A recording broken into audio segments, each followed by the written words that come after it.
Hello, and welcome back to the Fae Banner Review, where we talk about the same unit over and over and over again.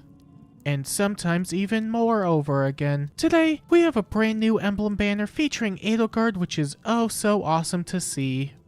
Featuring 2 NPCs from 3 houses, and as per tradition, I will be using this coveted small line graph that may or may not be small at the end of the day to rank the brand new emblem banner, as well as the circle graph that may or may not be a circle at the end of the day alongside it. Today's rankings will be based on how many actions it will take for her to beat Harmonic Brave Ike, and if you want to beat Harmonic Brave Ike or something, then make sure to subscribe to the channel. Thank you, I'd really appreciate it. The emblem unit we have this time around is none other than Edelgard, and it is the least surprising thing they've done all year. It is the last banner of the year, so they gotta spruce it up, you know? Also because this banner is incredibly bad, but we will get to that later. For now, though, Edelgard. Let's see. Edelgard comes with Black Eagle Axe, which inflicts exposure, frozen, and defense shackle on the closest foes and any foe within 2 spaces of that target at the start of the turn and after taking an action. She gets a bunch of stats during combat, lull attack and defense, 25 true damage, 15 true damage reduction, another 15 true damage reduction when a foe's special goes off, and the 50% damage reduction piercing effect during combat. She also comes with a PRF special and United Storm, which is a 5 cooldown special that boosts damage dealt equal to the higher defense total between herself and the foe. It grants 40% special damage reduction on every hit, and if she initiates combat, she gets Gale Force after that combat, and this works twice per turn. Hi, I'm Edelgard von Restforce. You may know me from such units as Legendary Edelgard, Fallen Edelgard, Summer Edelgard, Base Edelgard Refine, Winter Edelgard, Valentine Edelgard. Wait, didn't you come out this year? You've seen her once, twice, thrice, more than twice the thrice. This is Edelgard as you know and love.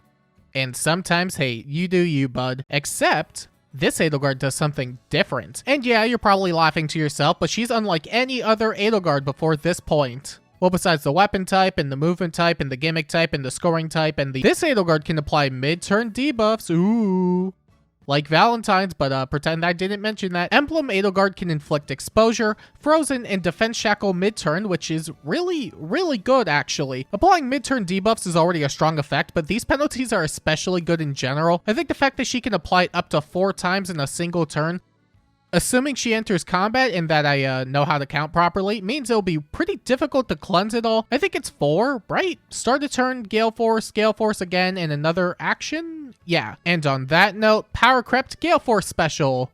Again. It's funny looking at Gale Force Mist and United Storm side by side because they really had to ramp it up to make it a PRF skill, huh? Compared to Mist, this gets unconditional damage reduction on every hit, 2 Gale Forces, and boosted damage, which is pretty crazy. I guess it makes sense since Edelgard usually had an extra Gale Force effect in a PRF skill, but they decided to move it into the special instead. However, the nice thing about the special is that it also boosts damage, which was something double Gale Force Edelgard almost always lost out on. It has the Harmonic Brave Ike damage boost where it's just a flat 100% of a defense stat, which can scale super high, especially since it could also use the foe's defense stat. And it's not like she'll have that much trouble getting it off anyway because of the built-in breath effect and patience she has in her kit, and I'll need you to pretend that this is new information in a bit, thank you. Emblem Edelgard getting the benefit of double Gale Force while also not compromising on her damage output is really great. If nothing else, it will make her more competent at her job, although I gotta say losing out on the null special aspect that Valentine's had is a bit of a bummer, but I doubt she really needs it here anyway. There's plenty of support to get her damage up if need be. She will definitely player phase those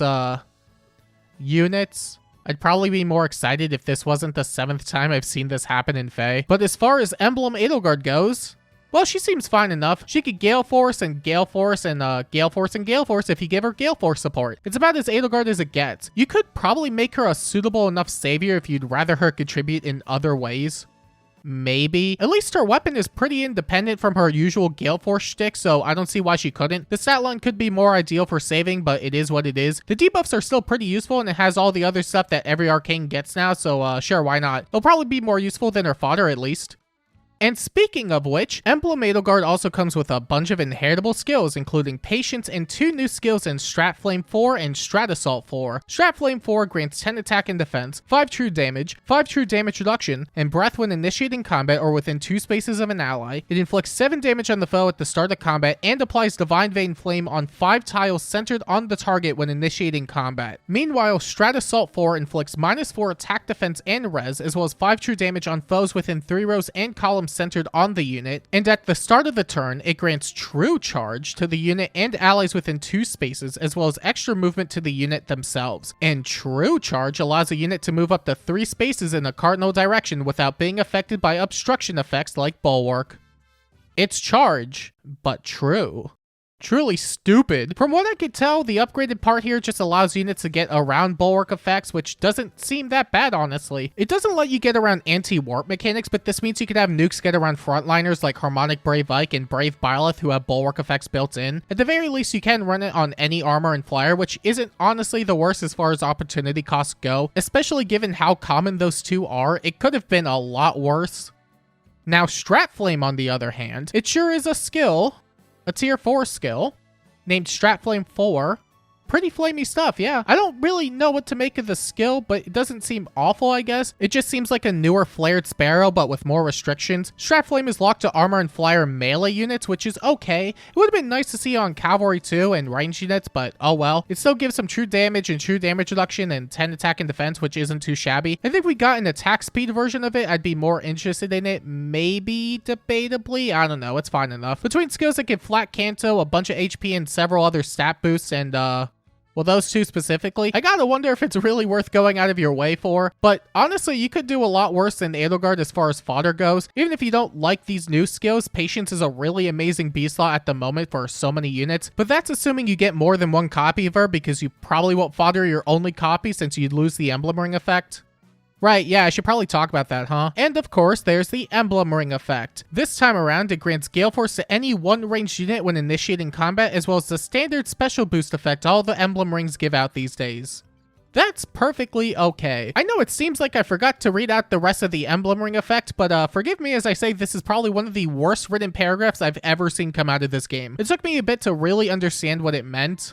And even now I'm unsure if I really get it. Maybe I'm the problem here. Basically, the longest part of the ring's description talks about how it doesn't work with other types of Gale Force effects, barring statuses or the Gale Force special itself. This probably means it won't work with stuff like Lone Wolf from Brave Felix as an example. I mean, I kind of get why they did it. Giving Brave Felix another opportunity to do 0x2 in combat would be ridiculously busted. This seems pretty cool for dragons at least, or, you know, Legendary Ninian specifically, since they can't run Gale Force naturally. That and being able to run specials that deal damage while benefiting from the extra action is a really nice benefit to have. Even with all of the action economy in the game, it's another means of cutting through Aetherite's defense teams, but that's also a double-edged sword because we already have so much action economy in the game that this isn't even as coveted to grab. If you don't have a lot of these tools, then it could definitely be worthwhile for sure, but besides that, this ring feels actually skippable, which is weird to say because it's an emblem effect. It's not even a bad emblem effect, but its applications aren't nearly as splashable as many of the other ones. It's not like you wouldn't get any mileage from the ring effect, but it's also one that I feel like many people can live without. If you don't care about Aetherite's offense, then I can't imagine it will provide much of anything besides win more situations. And even if you do, there's so many ways to get extra actions as is, but if that isn't enough to deter you from summoning, then let me present you with one of the worst banner shares of all time. That's right, we have 11 other units on this banner that make me question if Edelgard was sent out here just to try and salvage it all. Only time will tell on that front. Edelgard is sharing with Legendary Diamant and Emblem Lyn. Diamant is a fine enough unit, honestly, but he's a really solid fodder unit on top of that, even if he doesn't end up performing too well and you don't really want him. Arc Rival, Distant Bonus Amp, and Brutal Tempest is really great stuff. Attack Speed, Finish, Speed Taker, and Panic Smoke are not though. Emblem Lyn is still okay as far as ranged nukes go, but she's definitely seen better days. If you don't have her, then at minimum getting the ring will be a nice benefit. It's really the only way I could see somebody getting a good amount of value from that share specifically, because extra dupes isn't really that good, but it definitely beats the other colors by a lot. The next best share comes from the colorless selection in Mythic Loki, Emblem Micaiah, and Legendary Male Lear.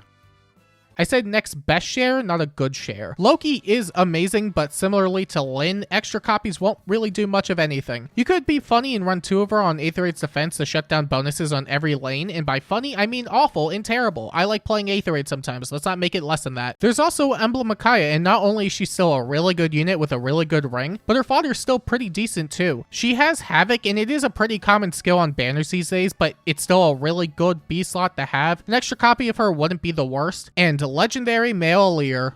I'm not even going to say an extra copy would be bad, any copy would be bad. He's just really old at this point, which can't be helped. He used to be an obscenely good unit, and his fodder was obscenely average. This really just poisons the colorless share. There's also the blue share with Emblem Celica, Pressfelger, and Rearmed Hinoka. Emblem Celica is in the same boat as Emblem Lyn, if not somewhat worse. Good ring, mediocre fodder, combat beyond saving at this point. If you don't already have her, then it'll make the blue share somewhat okay at least. Press is a solid light mythic, and one that's probably worth considering grabbing if you're thinking about long-term merge projects for Aether Raid's offense. There will probably be better opportunities to merge her down the line, but if you don't really care about any of that stuff, then she won't do much for you beyond niche team building with Summer Happy. And Rearmed Hinoka is pretty great fodder. I can't speak on her performance that well, but air superiority is amazing. She has a lot of nice skills for sword, lance, and axe flyers in general, with the benefit of skill duping. I think she makes the blue share somewhat okay. Relative to the other shares at least. Whether that's considered good or bad, I will leave up to you. And finally, there's the red share with Kvasir, Emblem Marth, and legendary male Shez. This is bad. You don't get a say in the matter. Kvasir really has nothing of value. She's a mediocre unit, her fodder isn't that good, and she doesn't even have the new reinforcement gimmick. You should just wait for her remix and hope it turns out well. Emblem Marth is really bad too, but he at least has an emblem ring effect. That's not even that good either. It has specific applications with Shield Fighter, but besides that, it really is the most filler ring we have at this point. Potent pre-fodder might be helpful for passing other skills, but it's not worth going out of your way for. And legendary male Shez is also just kinda there. He can do funny team synergy things with Valley, and that's about it, really. Do yourself a favor and avoid red at all costs. In fact, avoid the banner if you don't care enough about anything on it. And if there is something you care about on the banner, then avoid the banner anyway. Getting pity broken by a Kvasir or a Aleer just isn't worth it, man. And now that we've gone over the brand new emblem unit, I think it's time we rank the banner on the small line graph that may or may not be small at the end of the day. And would you look at that? The brand new emblem banner has earned an 8 out of 10 on the small line graph. And based on my understanding of the banner, I believe it would be best fit somewhere around this area of the circle graph. This banner is very bad. Yeah, and you may be wondering to yourself, is it really not worth risking the other units just to grab Edelgard, even though she's an emblem unit? Which is a fair question to ask.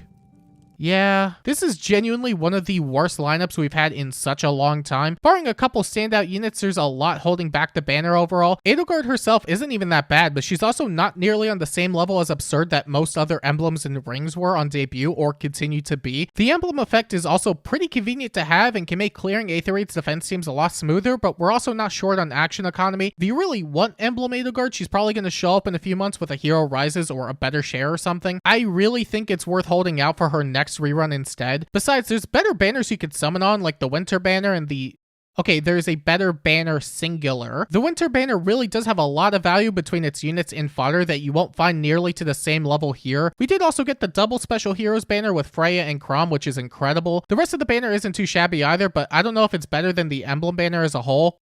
I am really trying to find something remotely positive about the banner. This is very difficult for me. There's going to be a New Year's banner in the week if you want to wait and see what that has as well. But besides that, you're probably better off holding on to your orbs. There's really no reason to go for Edelgard at the moment unless you really like her, TBH, 2BH, to be quite H. A lot of people do like Edelgard though. Well, that advice meant nothing then. Next time you see her, she'll be in your barracks for free.